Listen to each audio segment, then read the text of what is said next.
Imagine a place where the boundaries of age, industry, background, and culture melt away, replaced by a shared desire to explore the depths of our collective experiences here on the open, shaded porch. Amidst an atmosphere of serenity and tranquility, leaders from all walks of life gather to share their stories, the stories that shape their very beings and doings. This is the Knowledge Mindfulness Porch with Laila Maroof. I'm back on the porch with Jessica Chen, continuing our discussion about her new book, Smart Not Loud.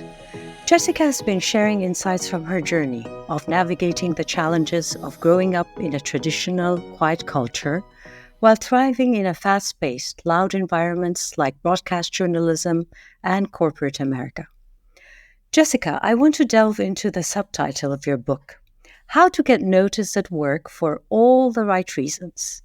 What I appreciate about this subtitle is its emphasis on being noticed for the right reasons, especially in today's world, where it's easy to stand out for the wrong ones. With workplace conflicts on the rise, often due to differing perspectives, you emphasize the importance of active listening. However, impatience and lack of acceptance can escalate tensions.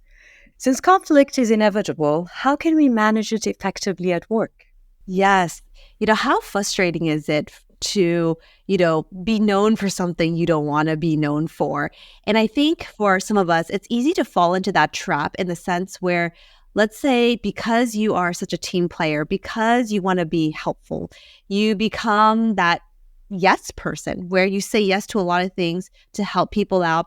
But as a result of that yes, which came from very good intention, suddenly you're now boxed into a lot of projects and roles that you don't really want to do or doesn't necessarily accelerate your career. And so the focus on that subtitle is, yes, how do you get noticed at work for the right reasons? And the right reasons, what it means for you is different from what it means from somebody else. But you yourself know what feels right.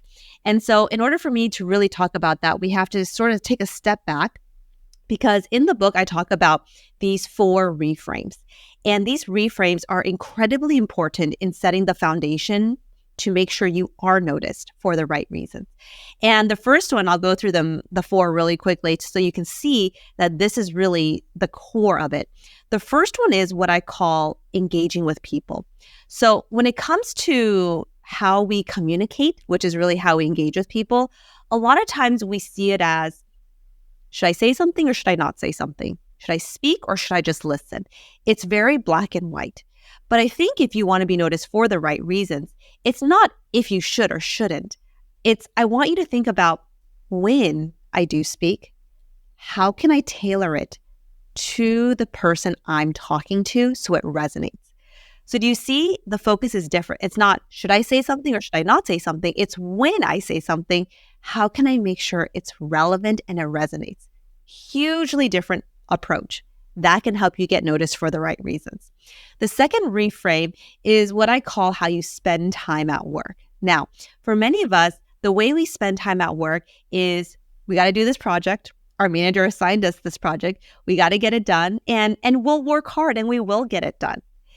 But kind of similar to what I was just inferring to earlier, where sometimes when we say yes to too many things, we become boxed into certain roles, certain projects that, yes, we're happy to do, but it doesn't necessarily drive us or makes us excited, or it doesn't necessarily expand a skill that we want to learn. So when it comes to reframing how we spend time, it's not just doing the work that's assigned to us, it's how can we take work that we perhaps have to do, because sometimes we have no choice, we do got to do the work, but how can you maximize that opportunity?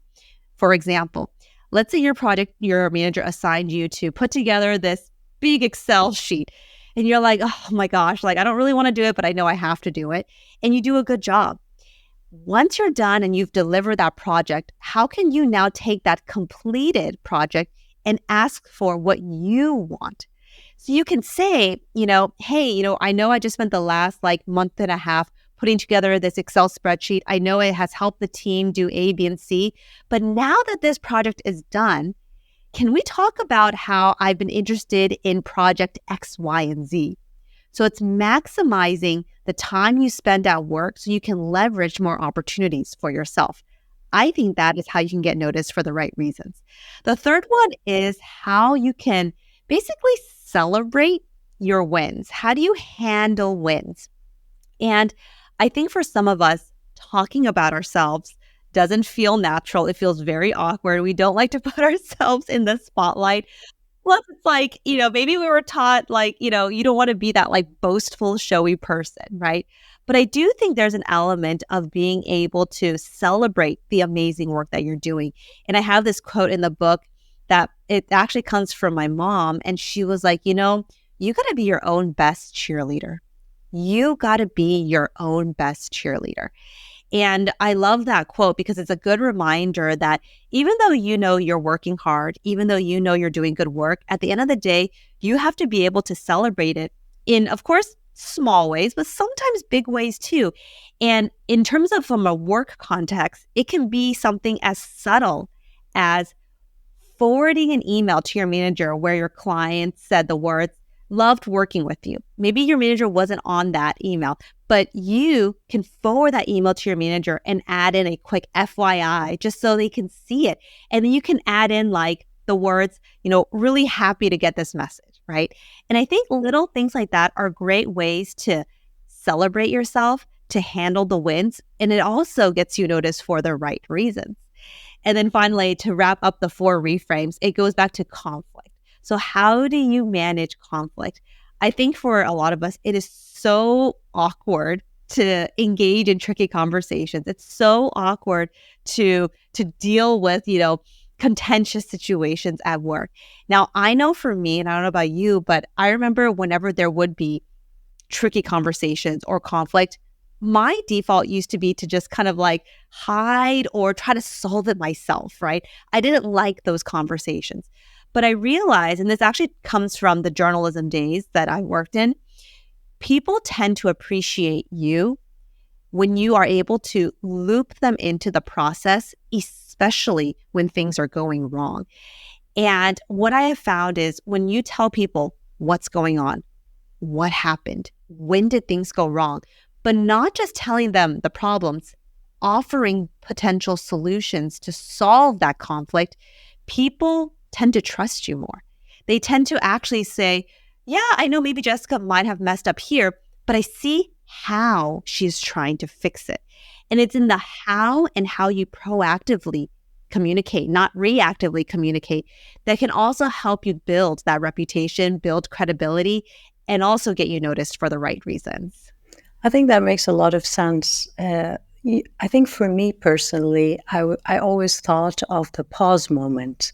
Whenever I'm in a situation where, you're dealing with a bit of tension and all that, that pause moment where it gives you time to kind of bring in more information to process what's happening around you. So you're not focusing on what they're saying as much as, okay, why are they saying maybe this is happening in their life? Laila, don't take it personally. Talking with myself in those few seconds, it just makes me less angry, less, my emotion. Let's say I have more control on my emotions where I can respond and not react as much. So a lot of those techniques, of course, we learn them as we go in life. It's trial and error sometimes. That's why I think a book like yours and your teachings are amazing because, you're saving time for people to many years of trial and error and how they can use that and, see if it works in their context. Because again, I think your tips are amazing.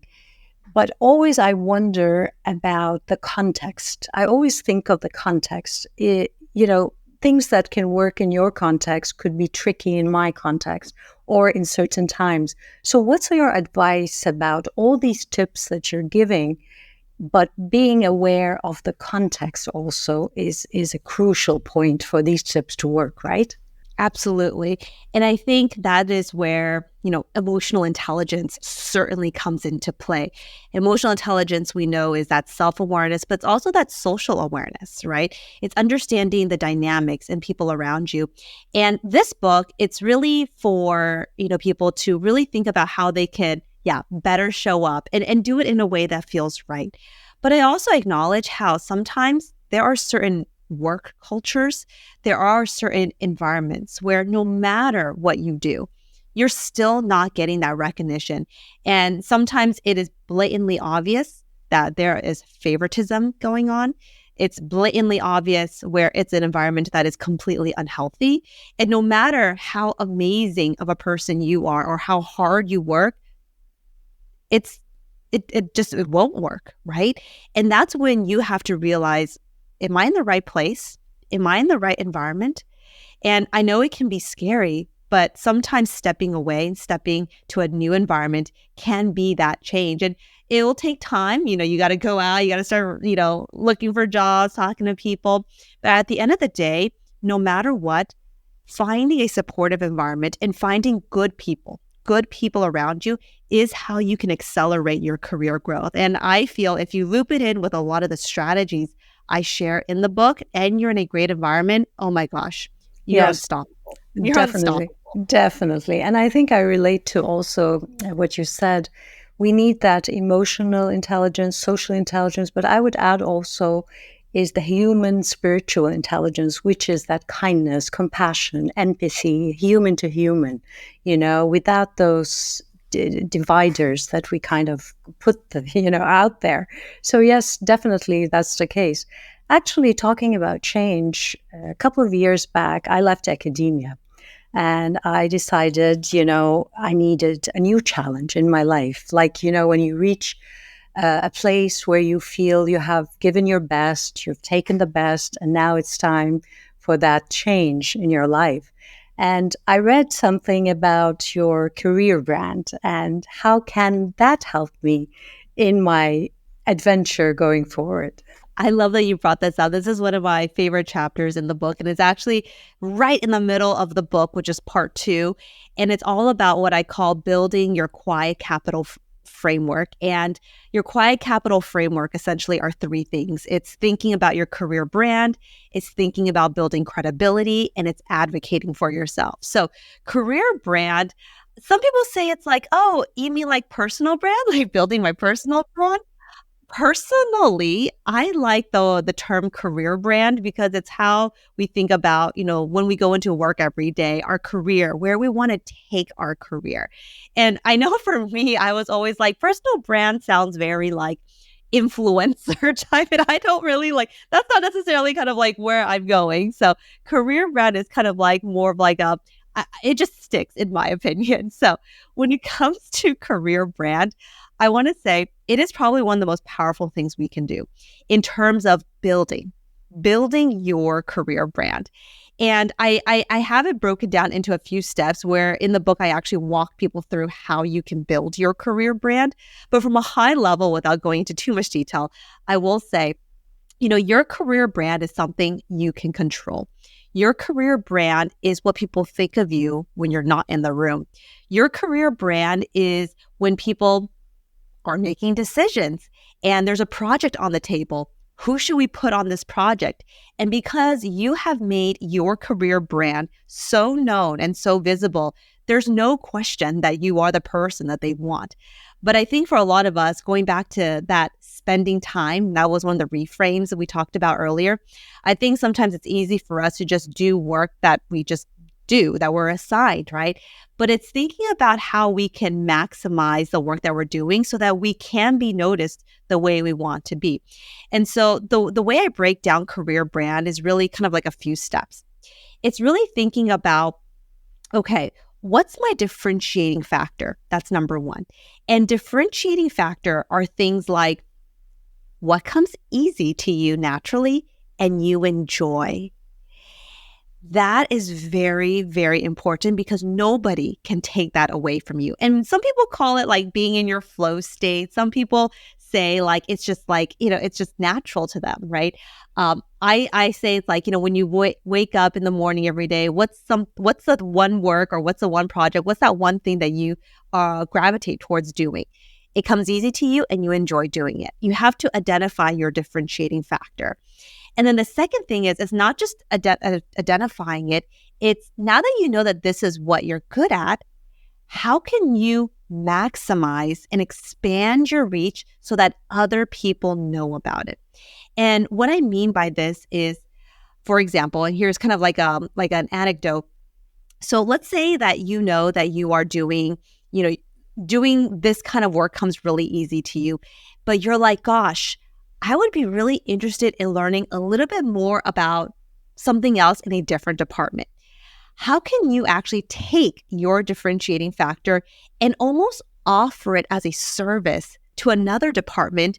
Because that can be the bridge and that can be the connection where you can start developing relationships with new people who you might not have had before. And let me share a quick story to kind of like, bring this all to light. So there's a story, especially in this chapter, where I interviewed somebody and he was telling me that when he was hired early on, he was sitting in the risk department of his company. So he was managing the risk for this, Fortune 500 company, but he always had this interest and this inkling to learn a little bit more about business. He wanted to be more in the business side of the company. But it's like, how do you bridge that gap, right? Because his career brand was all just about, oh, he's the risk guy, right? And so he knew that his differentiating factor was being able to take a lot of data, synthesizing it, and making it easily understandable. And so he was like, well, how can I offer this as a service to maybe another department to build that bridge? So his first, group or department that he approached was actually the sales department, which was, again, one of the business functions at the company. And so he goes to like people in the sales department and he was like, hey, my manager and I in the risk department, we're putting together this, huge database of, numbers, blah, blah, blah. If you want, I can take your numbers and put it into this data and run the numbers for you. And the folks in the sales department were like, for free? Sure. Yeah, we would love this data. Now, I will say, because he was offering to do this, of course, he became way more busy. Of course, he had to work way more than 40 hours a week to get this done. But to him, it was worth it because he wanted to expand how he was seen. He wanted to expand how he was perceived and his career brand. So he was working, of course, a lot of hours. But at the end of the day, because he was able to do this for a department he wanted to learn more about to up-level his skill, suddenly he wasn't just known as the risk guy. He was known as a guy who, of course, he could get his risk work done, but he was also learning a lot about sales. So that eventually, when a sales role came up, he wasn't just, who's this person? People actually knew him. And so that is how he made that transition into another department seamlessly because he thought about his career brand. I think also what you're saying about playing this in a smart way is, yes, he's building those connections, those strategic kind of relationships that he will need in this work environment. But again, how do you put the boundaries, right? So how do you work between having the boundaries and building bridges? How do you balance between the two? So the tip that I will share here comes from the chapter where I talk about advocating for yourself. Now, when we think about advocating for yourself, we often think about asking for what you want. And that is absolutely a huge part of it. You advocating for yourself requires you to ask for what you want and not just ask once. It's knowing how to circle back and follow up because we can't expect asking once is enough. But I do think part of advocating for yourself is also knowing how to tactfully, and that's a key word, tactfully say no to. Because again, if we say yes to too many things, our time, we only have X amount of hours every single day. If we say yes to too many things, we're taking time away from doing things that we actually want to do, things that actually energize us, things that can help us up-level a certain skill. But I know saying no is hard. Sometimes we don't have the option to say no. Sometimes we just got to do it, a fire that we have to put out at work, right? So there's two ways I see it. The first way is sometimes certain situations your manager is like, hey, we got to do this thing. And you're like, oh gosh, like I know this is going to take X amount of hours, but I know I have to do it to be that team player. So in a situation like that, do it. Do that project, do it well, and do it the best you can. But then after you're done supporting and helping and really, let's say, stepping up for somebody else, then once you're done with that project and let's say your manager is not as stressed about it, find time with them to talk about what it is you are interested in. You can say, hey, I know we just finished, project X and, I'm glad it all came out okay at the end, right? I know it was like, quote unquote, let's say a stressful time, but I want to talk to you about how, moving forward, it's these other kinds of projects that I am more interested in. And I think timing is also very important too. It's catching them at the right time, catching them when they're not stressed themselves so that they are open-minded to hearing what you have to say. So that's one scenario where you just do it, but then find time to really have an honest conversation with them after. The other situation is where you're like, gosh, people keep throwing me these projects and it's stressing me out, or it's too much, or it's just not kind of work that I think is going to be helping me. And if you see that there is a way for you to say no, I actually want you to structure it like this. So I call it the TEF approach. So the T is first thinking about, of course, your tone. It's a lot of it is like how you are saying no in your tone. Being neutral, being matter of fact is incredibly important. The E is, okay, when you do say no, how can you explain, and that's the E, giving one or two high-level reasons why you're not the right person for this. It could be, maybe it's just time. The time is not good right now. You have too much work. Give a reason or two and just let them know. It's not that you're not wanting to help. It's just that it's just not, you might not be the best person or the timing is not right. The F is also very important. It's follow up. Follow up with options. If somebody's asking you for help, chances are it's because they really do need the help. But to be perceived as a team player, you don't want them to feel like you're just leaving them hanging, that you're not wanting to be a team player. Following up can be like, I'm not the best person for this, or I don't have the time right now, but maybe talk to this person or maybe check out this resource. So you're kind of giving them, other options to consider. And I feel like this TEF approach, TEF, tone, explain, follow up, is a very strategic way of saying no that gives the impression that you're still a team player. You're just not the right person for it right now.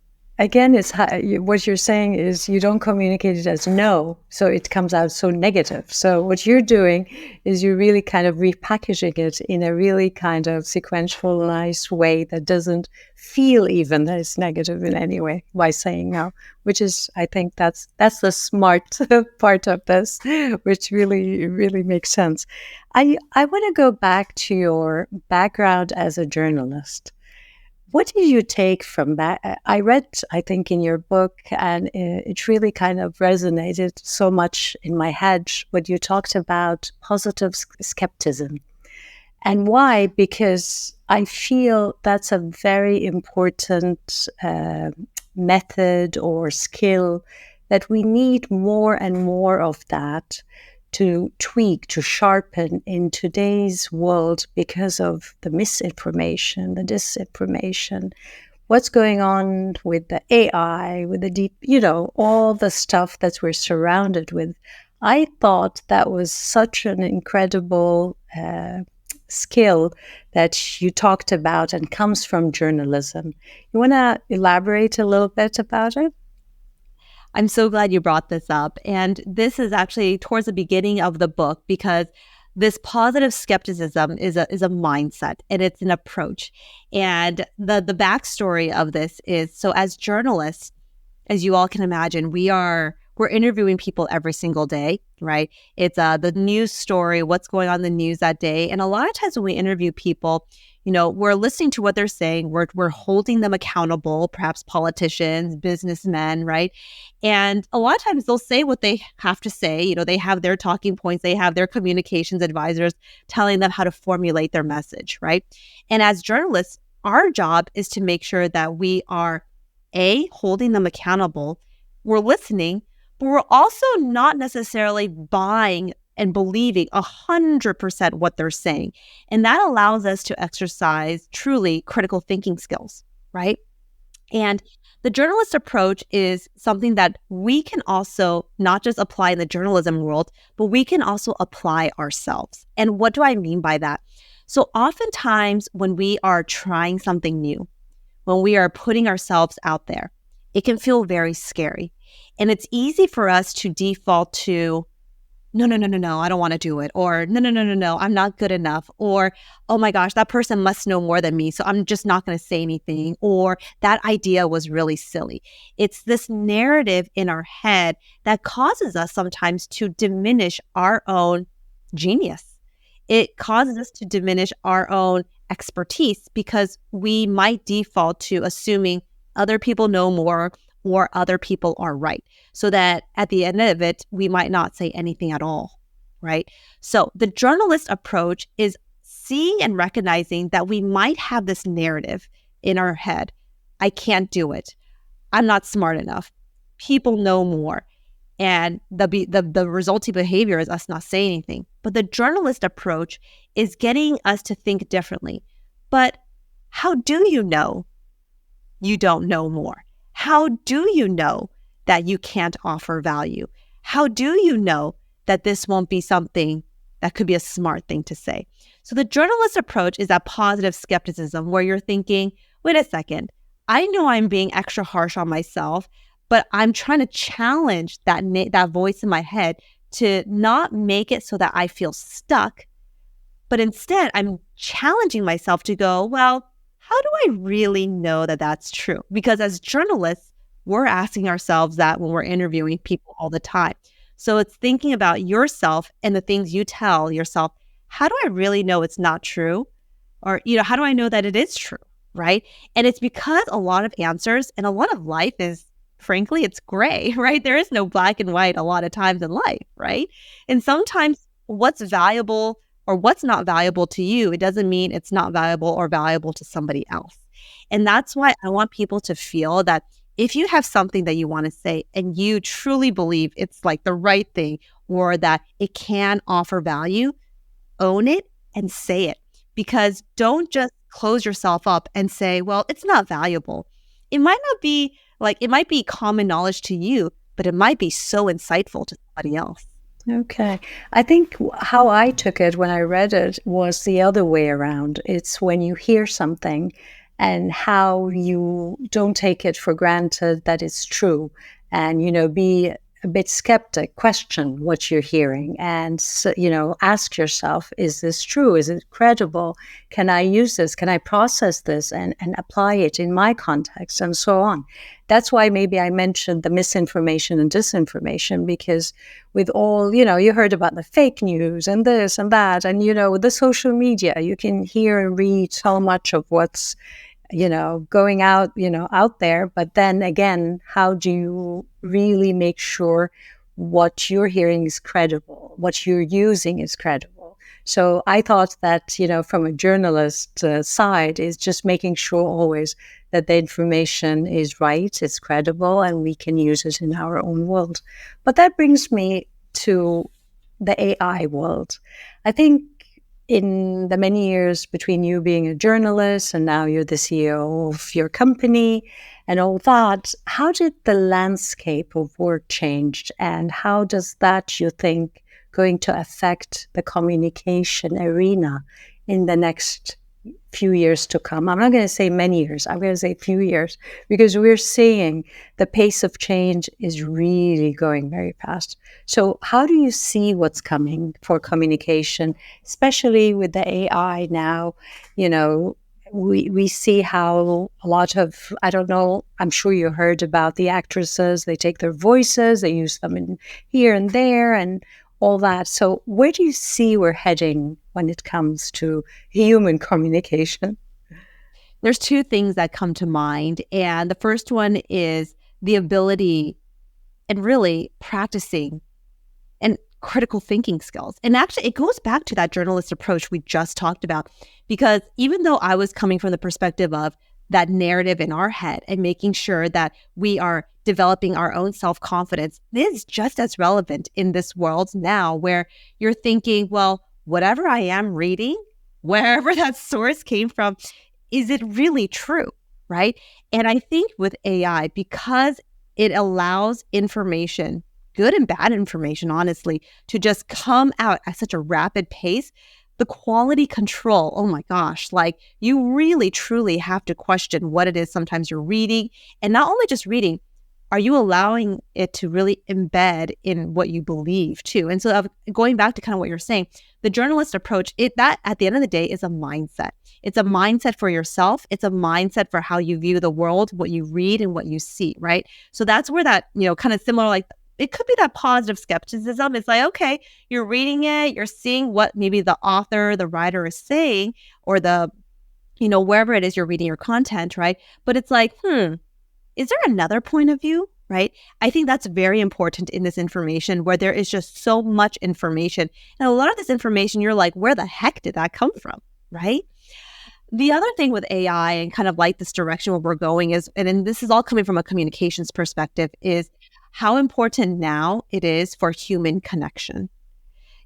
With communications in the technology sense, in the robotic sense, we can talk to Chat GPT, we can get information from there. A lot of times, sometimes what's communicating to us through for example, even customer service stuff, right? A lot of it is very automated. It's gonna be even more AI driven, right? But I do think now, because that's the world, for better or worse, that's where we're entering. I think there is a lot of really great benefits to this, but this is where I think we have to double down on the genuine, authentic human connections so that we can stay closer together. So that's kind of how I think about it in these two lenses. It's seeing all this rapid fire information that's coming out, allowing us to really critically think about it, understand where the sources are from. Is this really true? Where else can I go to try to balance out the things I'm reading so I'm getting both perspective? But the other thing is, because there's so much information coming out and because a lot of it is so automatic, sometimes we can lose that human touch, right? So I think if businesses want to stand out, if you want to stand out, it's really not thinking that your communications is not going to be important. In fact, it's going to be even more important to better connect with people because that's how you differentiate yourself. Right. I think a lot of what you said from the beginning kind of boils down to this point, is building that human connection, building that trust, building all through your communication skills as you're going around and, all through these years. So lastly, what's next for Jessica? Oh my goodness, what is next? Well, I love the work that I do, which is helping people find and build that confidence to communicate, to show up in a way that feels right. And so this book came out not too long ago, Smart Not Loud, and it's just so amazing to see the impact, the positive reception that we've been getting from this book. And, frankly, I've loved seeing how companies are actually also implementing this into their professional development training. That's been really exciting to see. But I guess in terms of next steps, and I guess this is not too surprising, but I think a lot of the things that I'm talking about in this book, which is Smart Not Loud and communications, I think there's definitely an audience for that in the young adults. People who are preteen, teen, who are now just starting to kind of find their own voice, right? And so we might be doing, kind of a younger version of the principles in this book to help people develop that confidence. And so that might be kind of project number 2 in the next short term. Oh, that's wonderful. Really wonderful. It always warms my heart when I feel that the effort and energy is going to the younger generation. Because again, these are the future. And, putting your energy in the future leaders, that's amazing work. Jessica, thank you so much. It was wonderful, really. I've learned so much today, really. Thank you for being here with us today. Well, thank you so much for having me. It was such a pleasure talking to you, and I hope folks will really enjoy this book, Smart Not Loud. I'm sure they will. And that concludes this week's Knowledge Mindfulness Porch. I hope you enjoyed the show. If you did, make sure to subscribe so you won't miss any new episode. If you have a moment, we would greatly appreciate it if you could leave us a review, helping other amazing individuals like yourself discover us. Thanks for listening. I'll see you next time. You have been listening to the Knowledge Mindfulness Porch with Laila Maroof. If you want to join the movement of knowledge mindfulness and shape the world of tomorrow, go to drlailamaroof.com. The Knowledge Mindfulness Porch is a production of Forbes Books.